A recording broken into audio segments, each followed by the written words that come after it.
계신 성도님 인사하시기 바랍니다. 정말 잘 오셨습니다.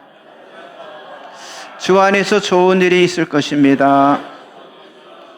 주님의 교회 잘 세웁시다. 자, 우리의 존재 가치 한번 올려주세요. 우리는 날마다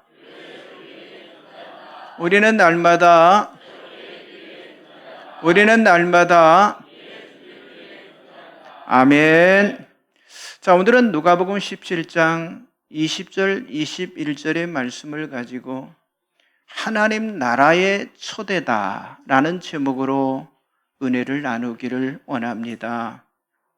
자, 우리들이 예수를 믿거나 예수를 따른다고 하는 것은요, 우리들의 방식대로 생각하지 않고 그리고 행동하지 않겠다고 하는 것을 전제로 하고 있는 것입니다. 그래서 예수님 당시에 그 시간으로 돌아가서 그분의 말씀을 살펴보는 것은요, 커다란 의미가 있는데요. 자, 우리들은요, 사람들을 교회에 오게 하려고 때로는 광고도 하고 돈과 시간을 투자하는 반면에 성경에 보니까 예수님은요, 오히려 사람을 피해 다니셨어요. 자, 우리는 전도하려고 간청도 하고 아주 끈질기게 노력도 하지만은요, 자, 예수님은 따라다니겠다고 하는 사람에게 이런 말씀을 하셨어요. 여우도 굴이 있고 공중에서도 거처가 있으되 인자는 머리 둘 곳이 없다라고 말씀하셨어요. 자, 우리는 사람들을 전도하기 위해서 어떻게 해서라도, 그렇죠, 교회 안에 또 우리 개인 안에 좋은 자랑거리를 어때요? 알리고, 그리고 그것을 알리기 위해서 여러 가지 노력을 하는데 예수님은 뭐라고 하냐? 삼가 아무에게도 알리지 말라, 이렇게 말씀을 하셨어요. 왜 예수님의 말씀은요, 우리 사람의 생각과 전혀 다를까요? 우리가 이 사실을 깨닫게 될 때 예수께서 말씀하시는 그 믿음이 무엇인가를 우리들이 바르게 알 수가 있다고 하는 사실이죠. 여러분, 과연 믿음이라고 하는 건 무엇일까요? 자, 마태복음과 마가복음에는요, 예수님의 제자들이 그 갈릴리 호수에서 배를 타고 가던 중에 엄청난 풍랑을 만났던 이야기를 아주 똑같이 들려주고 있습니다. 자, 폭풍이 아주 거세게 몰아치는 동안 성경에 보니까 예수님은 배에서 계속 주무셨다라고 말씀하고 있어요. 자, 평화롭게 그 잠드신 그 예수님의 모습을 통해서 하나님 나라의 믿음을 간접적으로 우리들에게 보여주고 있다고 하는 거죠. 자, 예수님의 믿음은요, 폭풍 한가운데서도 누워서 주무실 수 있는 그런 믿음이셨다고 하는 거예요. 그런데 바로 그 시간에 제자들은 무엇을 하고 있었습니까? 살려달라고 예수님께 소리쳤어요. 주님, 우리를 구해 주십시오. 그들은 당장 죽게 될 그 두려움에 완전히 사로잡혀서 아주 급하게 예수님을 깨우시면서 말씀했어요. 선생님, 지금 뭐라도 좀 해주십시오. 그러니까 제자들은요, 그리스도에 대한 어설픈 믿음이 있었다고 하는 거예요. 그렇기 때문에 그들이 그 위기 앞에서 소리를 치게 되었다고 하는 거예요. 비록 아직 그분이 누구신지를 완전히 이해는 하지 못했지만은요, 그래도 예수에 대한 믿음은 있었습니다. 자, 그러기에 예수님은 일어나서 폭풍을 잠잠케 하신 후에 그들에게 어찌하여 무서워하느냐, 그리고 믿음이 적은 자들아라고 말했는데, 자, 제자들은 그리스도에 대한 믿음은 어느 정도 있었지만은요, 그러나 모든 두려움을 완전히 물리칠 수 있는, 아니 충분히 물리칠 수 있었던 그런 믿음은 아니었다고 하는 거예요. 그들의 믿음은 하나님의 뜻, 아니 하나님의 성품, 그리고 세상을 다스리시는 하나님의 통치에 대한 예수님의 믿음과는 전혀 통합되지 않았던 그런 시기였다는 거죠. 자, 여러분, 이 사건은요,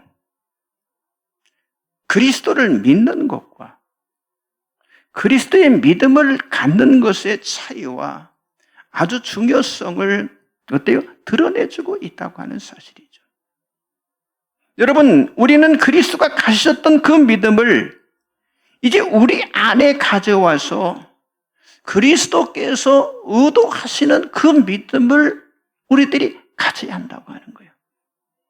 우리는 지금까지 성경 전체의 목적이 하나님의 나라라고 하는 걸 살펴봤습니다. 그리고 성경 전체의 중심이 또 그리스도라고 하는 사실도 우리가 살펴봤어요. 우리는 계속해서 예수님의 그 가르침의 핵심이며 그리고 첫 선포된 하나님 나라의 메시지에 우리가 집중함으로 더 깊이 있게 하나님의 나라를 삶으로 경험해 나가야 하는데, 자, 오늘은 첫째로요, 하나님의 나라는요, 지금 여기 계신다고 하는 사실을 예수님이 보여주셨다고 하는 거예요. 여러분, 신약 성경에 이 하늘이란 말은요, 헬라어로 우라노이스라는 말이에요. 그런데 이 단어는요, 하늘만 가리키는 게 아니라 하늘들을 뜻하는 어떤 복수형의 단어라고 하는 거죠. 자, 이 하늘들은 하나님께서 우리들의 그 머리 위에, 아니 공중에도 계심을 보여주십니다. 또 우리들이 상상할 수 있는 가장 먼 곳에 하나님께서 계심을 또한 보여주고 있다고 하는 거예요. 여러분, 우리 성만찬 하면서 우리 주기도문 있잖아요. 하늘에 계신 우리 아버지여라고 기도할 때처럼 여러분, 하늘들이라고 하는 이 복수형을 생각하면요, 하나님은 그저 먼 곳인 하늘에만 계신 우리 아버지로만 우리는 생각할 수밖에 없다고 하는 사실이죠.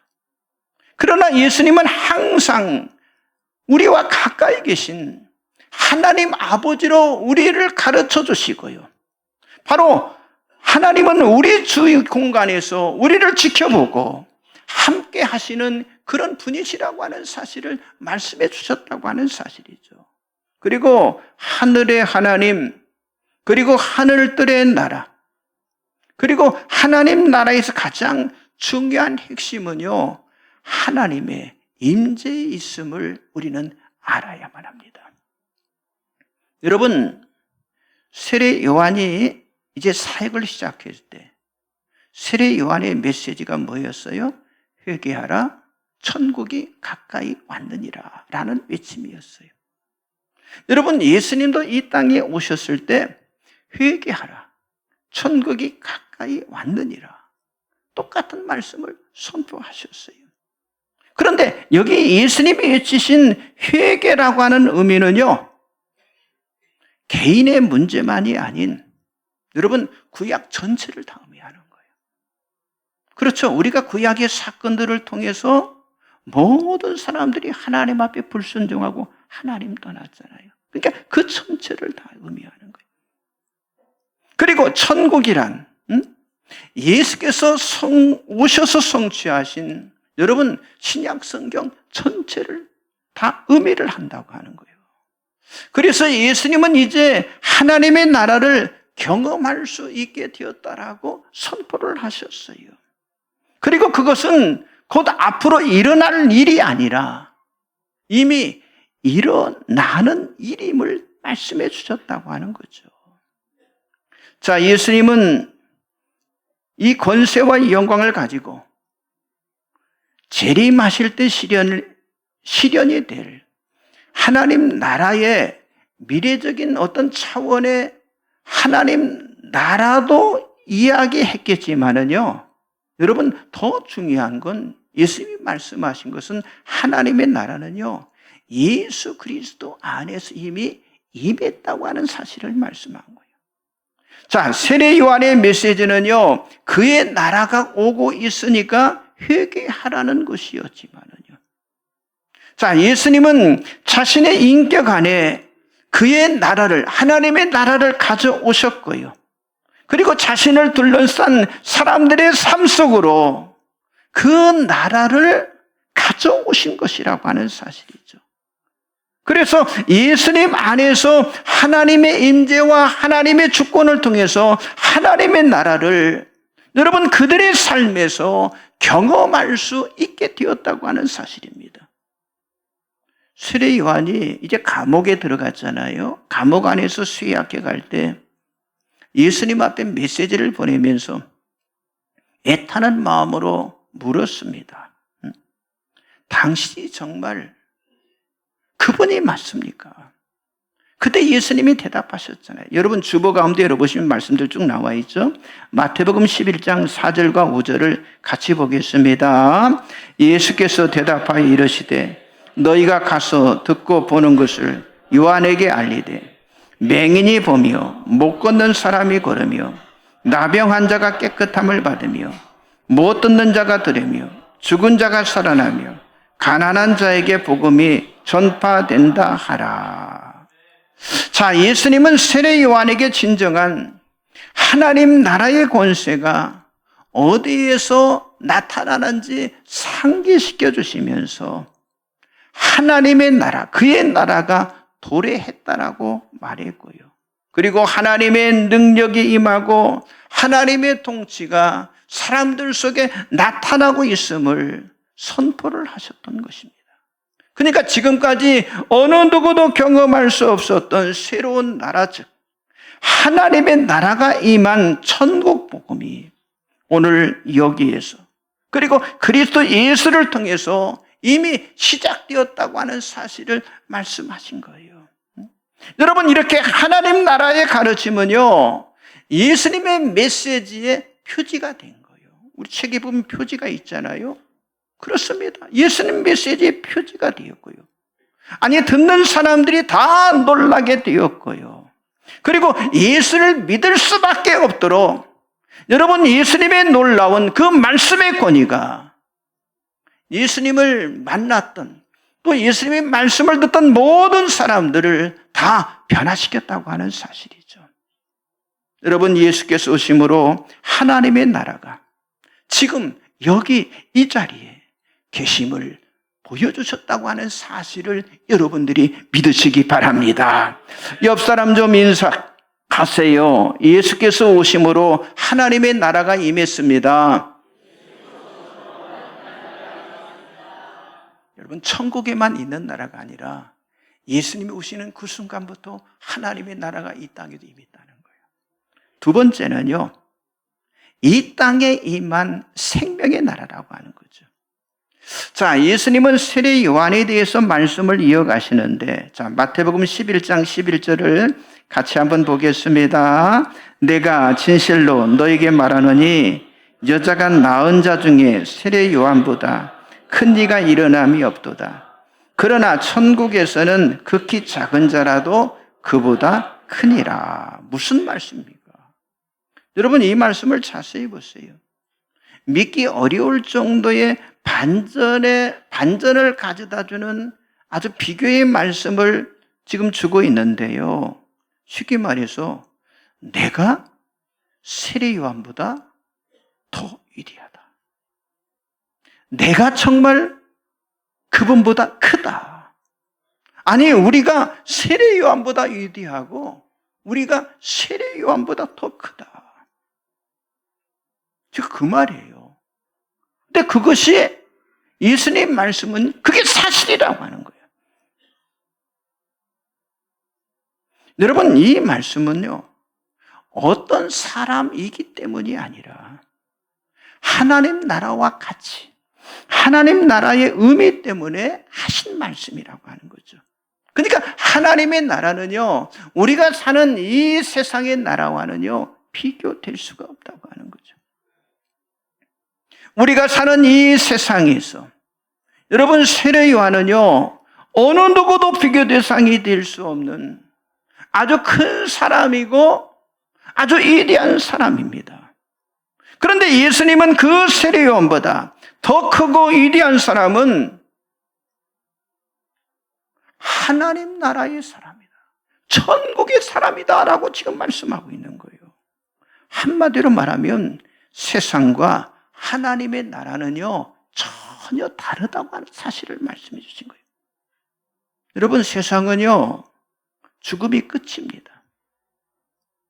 여러분, 세상은 그것이 무엇이든지 결국 끝이 있고요, 세상에는요 영원한 것이 없습니다.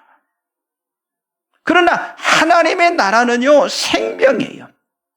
그렇기 때문에 예수를 믿는 자는요 하나님의 나라, 아니 천국에서 지극히 작은 자라도 세례 요한보다 더 크고 더 위대한 존재가 된다고 하는 사실을 말씀해 주셨다고 하는 거예요. 자, 예수님이 또 말씀합니다. 마태복음 11장 12절을 같이 한번 보겠습니다. 세례 요한의 때부터 지금까지 천국은 침노를 당하나니 침노하는 자는 빼앗느니라. 그렇습니다.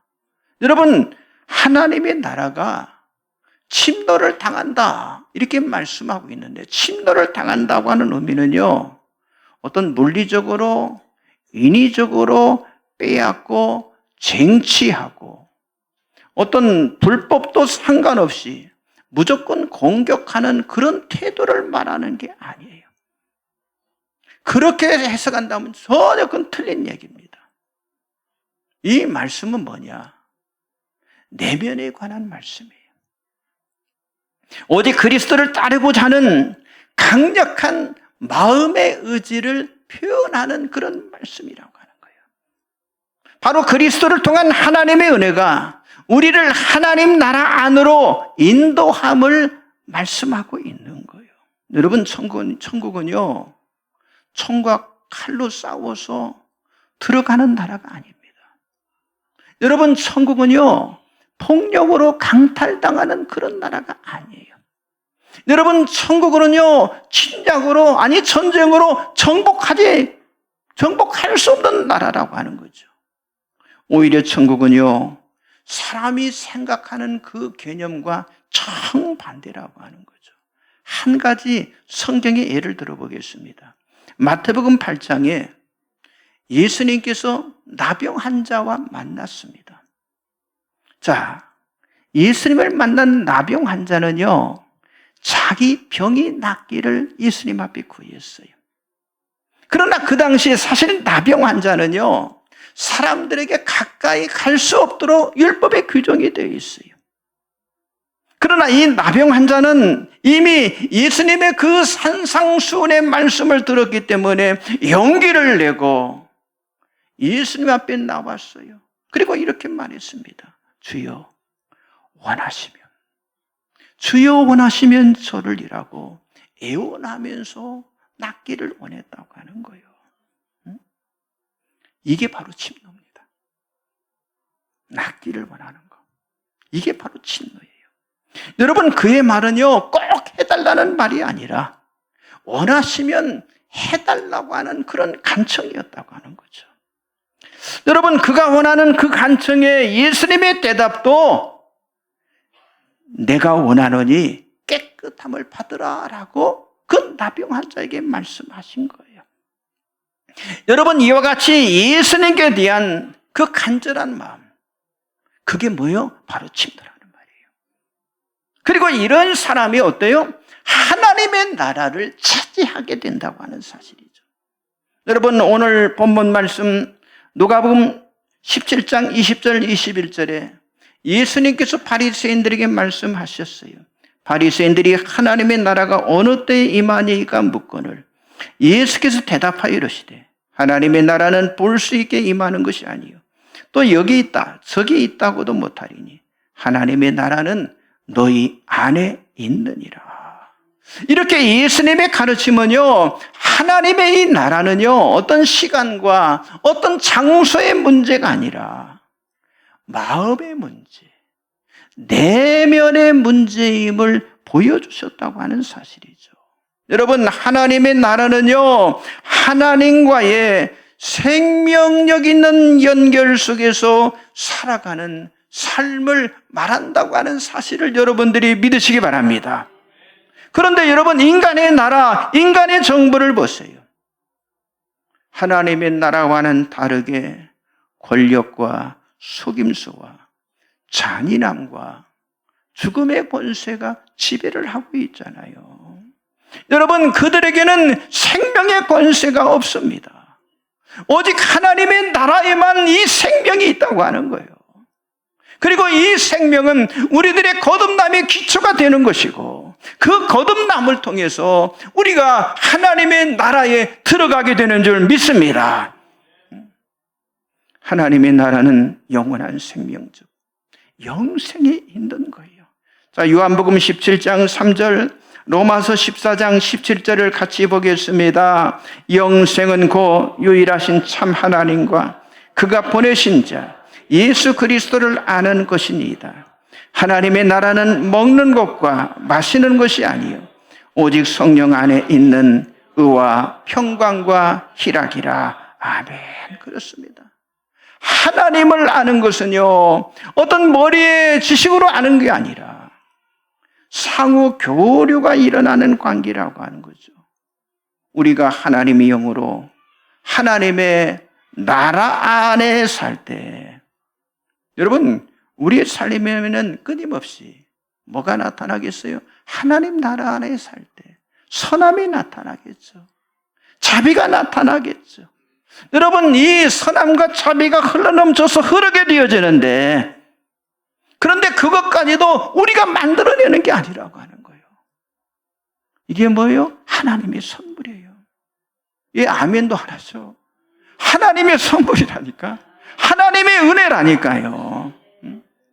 그러므로 하나님의 나라는 지금 바로 여기, 아니 이 자리에서 의와 평강과 희락을 경험하는 실제적인 삶이라고 하는 사실을 여러분들이 믿으시기 바랍니다. 그래서 우리는 예수님의 말씀처럼 먼저 그의 나라와 그의 의를 구하라며 그렇게 말씀하셨던 것처럼 우리가 기도해야 한다고 하는 거죠. 그렇게 할 때 하나님의 나라는 날마다 새롭게 세워지게 되는 것이고, 그리고 이 생명의 나라는요, 풍성한 생명의 권세로 여러분, 죄악은 떠나가고 하나님의 의가 계속해서 세워지게 될 줄을 여러분들이 믿으시기 바랍니다. 옆 사람 좀 인사하세요. 하나님의 나라는 이 땅에 임한 생명의 나라입니다. 그렇습니다. 이 땅이부터 임한다니까요.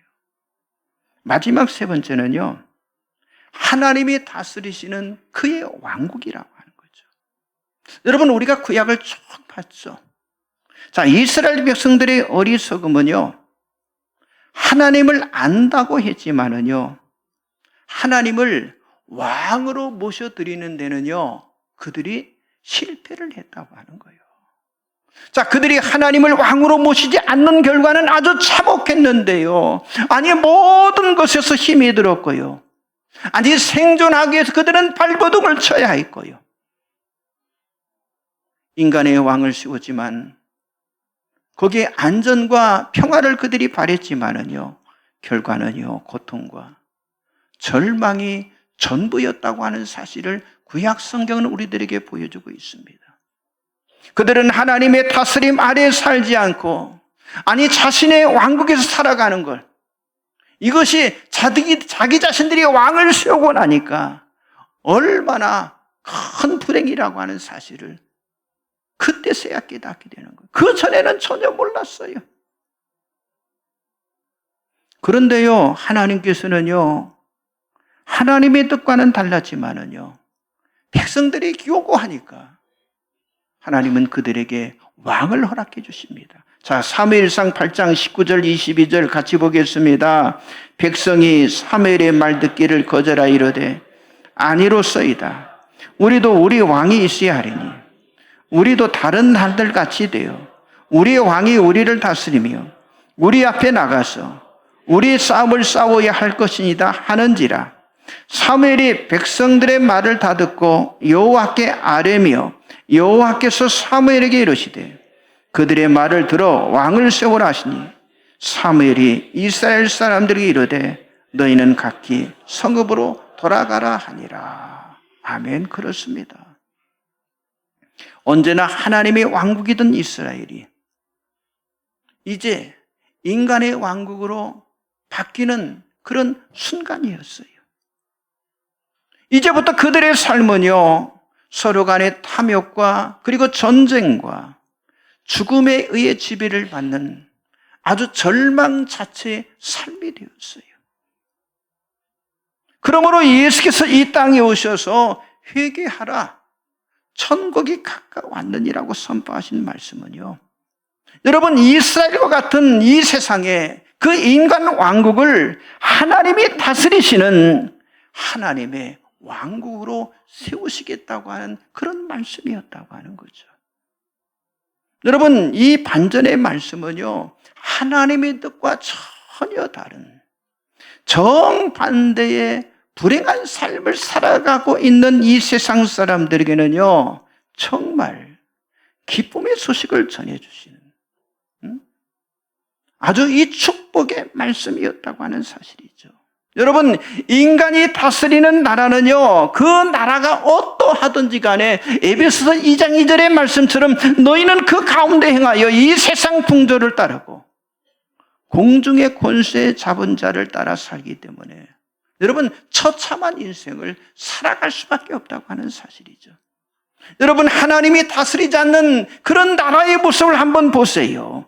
여기 아모스 4장 10절 나와 있죠. 같이 보겠습니다. 내가 너희 중에 전염병 보내기를 애굽에서 한 것처럼 하였으며 칼로 너희 청년들을 죽였으며 너희 말들을 노략하게 하며 너희 진영의 악취로 코를 찌르게 하였으나 너희가 내게로 돌아오지 아니하였느니라. 여호와의 말씀이니라.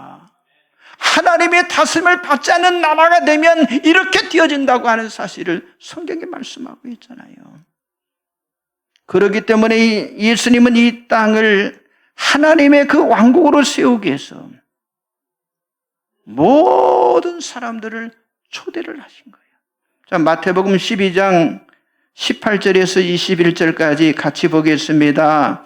보라, 내가 택한 종 곧 내 마음에 기뻐하는 바 내가 사랑하는 자로다. 내가 내 영을 그에게 줄 터이니 그가 심판을 이방에 알게 하리라. 그는 다투지도 아니하며 들대지도 아니하리니 아무도 길에서 그 소리를 듣지 못하리라. 상한 갈대를 꺾지 아니하며 꺼져가는 심지를 끄지 아니하기를 심판하여 이길 때까지 하리니 또한 이방들이 그의 이름을 바라려 함을 이루려 하심이니라. 아멘. 그렇습니다. 여러분, 예수님은 예언자인 이사야가 전한 말씀을 인용해서 우리를 하나님의 나라로 이끄시고 있는 거예요. 그리고 예수님은요, 강압적인 분이 아니셨기 때문에 여기 뭐라고 그랬어요? 상한 갈대를 꺾지 아니하며. 여러분, 이게 하나님의 왕국이라고. 상한 갈대를 꺾지 않는 것. 그게 하나님의 왕국. 그러니까 하나님은 너무 온유하셔서 상한 갈대, 약한 갈대라도 꺾지 않고 아니 때리지 않는 분이시기 때문에 여기 또 그랬죠. 꺼져가는 심지를 끄지 아니하기를 심판하여 이길 때까지 하리니 이렇게 말씀하고 있잖아요. 여러분, 사람이 촛불을 끄고 나면요, 그 심지에서 연기가 나잖아요. 그게 눈과 코를 자극하기 때문에 그 연기를 멈추기 위해서 때로는 손을 이용해서 그 먼지가 안 나요. 심지를 어떻게 다른 방법으로 문질러 버리잖아요. 그런데 하나님은 그냥 심지를 눌러서 꺼버리지 않고 마지막까지 연약한 자의 승리와 함께 하시는 분이심을 지금 말씀하고 있는 거예요. 그리고 마침내 아까 21절 그랬잖아요. 이방들이, 그러니까 이방 사람들이 그의 이름을 바라리라 함을 이루시는 그런 분이심을 말씀하고 있어요. 그렇습니다. 하나님의 왕국을 예수님께서 세우시기 위해서 이 땅에 오셨고요.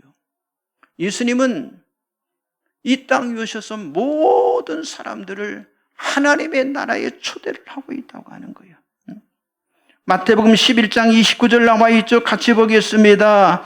나는 마음이 온유하고 겸손하니 나의 멍에를 메고 내게 배우라. 그렇습니다. 예수님의 초대는요, 하나님 나라의 초대이고요, 하나님 왕국의 초대라고 하는 거예요. 이제 우리는 이 천국에 대한 예수님의 가르침을 받으면서 여러분, 세상의 지배를 받는 삶이 아님, 예수 그리스도를 닮은 전인적인 변화의 삶으로 초대하시는 정말 이 주님의 부르심에 응답하는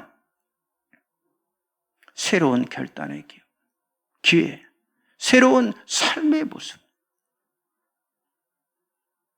새로운 하나님의 나라를 건설해 나가는 여러분들이 다 되시기를 주님의 이름으로 간절히 축복합니다. 우리 찬송가 546장을 다 같이 찬양 부르겠습니다.